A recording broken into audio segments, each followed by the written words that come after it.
For nearly 7 months, Prineville police have been without a permanent top cop. After a lengthy investigation wrapped up, former police chief Larry Seymour and Captain Rob Gray resigned this week. Good evening. The city of Prineville has been tight-lipped about the case. Blake Mayfield investigates this 6-month-long saga.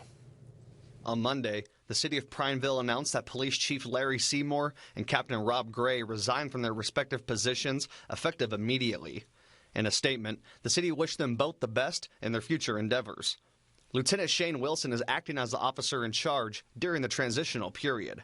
Since July 21st, when the investigation started, Seymour and Gray were on paid leave, with Seymour earning nearly $75,000 and Gray receiving just over $64,000.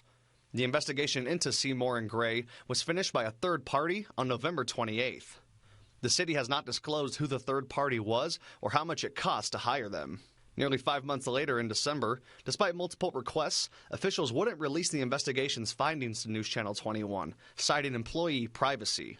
To get more information, we reached out to the Crook County District Attorney, Crook County Judge, the entire Prineville City Council, Prineville City Manager, and the Mayor. We were turned down or ignored each time. Most referred us to the City of Prineville's attorney. We asked the city's attorney about Oregon state law requiring disclosure of an investigation's findings if there is enough public interest.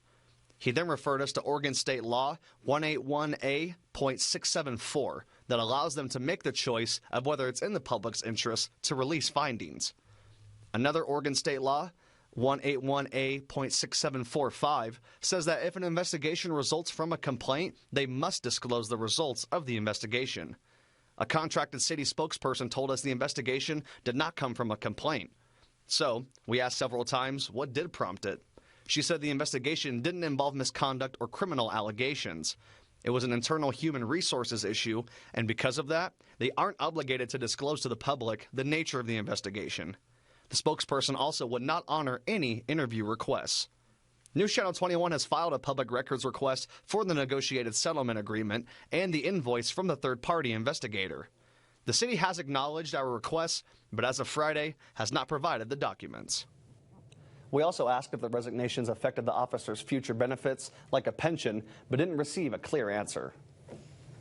Now, I understand this costs the Crook County taxpayers a lot of money, the Prineville taxpayers, but now they're also without a chief of police. Is there a timeline on getting a new one? Yeah, so as of now, Lieutenant Shane Wilson has been and continues to be the officer in charge since the start of the investigation. We asked what residents can expect from the change, but have not heard back. All right. Thank you very much, Blake. I'm sure we'll be hearing more about this in future months. I'm sure.